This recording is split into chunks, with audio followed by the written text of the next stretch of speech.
आपको अपने विधायक को ढूंढने के लिए कलकत्ता नहीं जाना पड़ेगा, इको पार्क में जॉगिंग नहीं करना पड़ेगा आपको। कि आज आपको एक सर्टिफिकेट की जरूरत है तो चले जाइए इको पार्क, जॉगिंग करते करते आप जाके सर्टिफिकेट लिखवा लीजिए।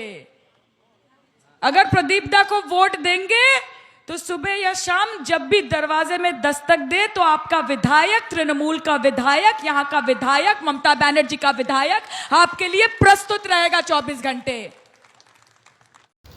আপনার বিধায়ককে খুঁজতে আপনাকে কলকাতার ইকো পার্কে যেতে হবে না। আপনাকে একটা সার্টিফিকেটের দরকার, তো কলকাতার ইকো পার্কে গিয়ে জগিং করতে করতে সেটা নিতে হবে না। অভিজিৎ দাকে জিতালে দরজার সামনেই তাকে পেয়ে যাবেন। তবে এই কথার সাথে আমি বলবো, আমি সহমত, সায়নী ঘোষ দারুণ বলেছেন।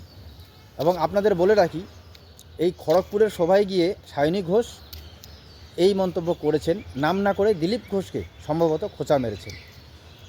তারপরেও আমি সহমত, কারণ আমিও ব্যক্তিগতভাবে এটা চাই যে বিধানসভা এরিয়া, সেই বিধানসভা এরিয়ায় আপনারা সকলে জানেন একটা বিধানসভায় না হলেও করে 2 লক্ষ 2.5 লক্ষ ভোটার থাকেন। তো সেখানে কি যোগ্য ব্যক্তিরা থাকেন না যে সেই এরিয়ায় দাঁড়াবেন?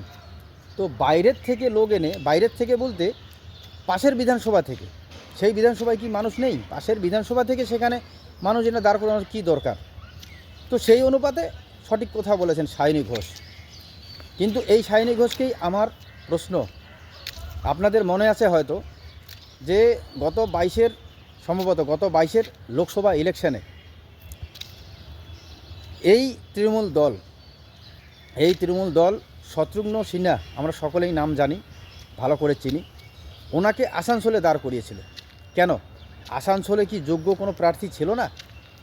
এবার সম্ভবত আরেকজনের নাম, ক্রিকেটার, আমরা সকলেই জানি, বহরমপুরে দাঁড় হয়েছিলেন ইউসুফ পাঠান। এই ইউসুফ পাঠানকে বহরমপুরে দাঁড় করানো হয়েছিল। কেন? সেই সময় 2022-এ এই সায়নী ঘোষ কোথায় ছিল? এবং সায়নী ঘোষ এইভাবে সেই সময় সাধারণ মানুষকে কেন বোঝান নাই, বা মানুষকে না বোঝাক, ওনারই দলের তৃণমূল সুপ্রিমো মমতা ব্যানার্জি ওনাকে কেন বুঝিয়ে বলতে পারেননি যে না, বহরমপুর, আসানসোল, এখানে যোগ্য ক্যান্ডিডেট আমাদের আছে, এখানকার মানুষকে এই যোগ্য ক্যান্ডিডেট দিলেই, এখানকার লোকাল ক্যান্ডিডেট দিলে তারা যদি জিতে যায় তো এদের সাধারণ মানুষের অনেক কাজে আসবে। কেন বলেননি? আর এখন আপনি বলছেন যে কলকাতা ইকো পার্কে যেতে হবে। এখন আপনার বিবেক, আত্মা এবং সাধারণ মানুষ কিভাবে পরিষেবা পাবেন দরজার সামনে, এখন আপনার মনে হচ্ছে। তো মানুষ ভোলেনি। আপনি মানুষকে বোঝাতে চাইলেও মানুষ সেই আসানসোলের কথা, বহরমপুরের কথা ভোলেনি। কি মনে করেছেন আপনি? সাধারণ মানুষ এখন আর ভোলে না। এবং ভুলে গেলেও যারা ভুলে যাচ্ছেন কিছু মানুষ, তাদেরকে এই সোশ্যাল মিডিয়ার মাধ্যমে আমাদের মতো সাধারণ যারা নাগরিক, যারা আমরা এই রাজ্যটাকে খুবই ভালোবাসি এবং আপনাদের প্রতিনিয়ত এক সময় এক ধরনের কথা শুনছি, আমরা এই কথাগুলি সাধারণ মানুষকে মনে করিয়ে দেব। সাধারণ মানুষকে কি বোকা পেয়েছেন আপনারা? তো কাজেই আমি যার জন্য আমার ভিডিওতে বলে থাকি যে সাধারণ মানুষকেই সজাগ এবং সচেতন হতে হবে, আরও সজাগ সচেতন।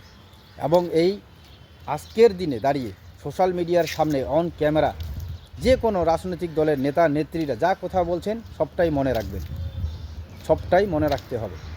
কারণ এই নেতা নেত্রীরাই যখন জিতে যান, দেওয়া প্রতিশ্রুতিগুলোও তারা পূরণ করেন না, খেয়াল খুশি মতন চলে যান, তখন হয়ে যান রাজা। এখন যেমন দেখবেন সাধারণ মানুষের বাড়ি বাড়ি ভোট চেয়ে বেড়াচ্ছেন, ঠিক যখন জিতে যাবেন হয়ে যাবে তার উল্টা, আপনি ওকে খুঁজে পাবেন না। তো কাজেই সজাগ থাকুন, সচেতন থাকুন।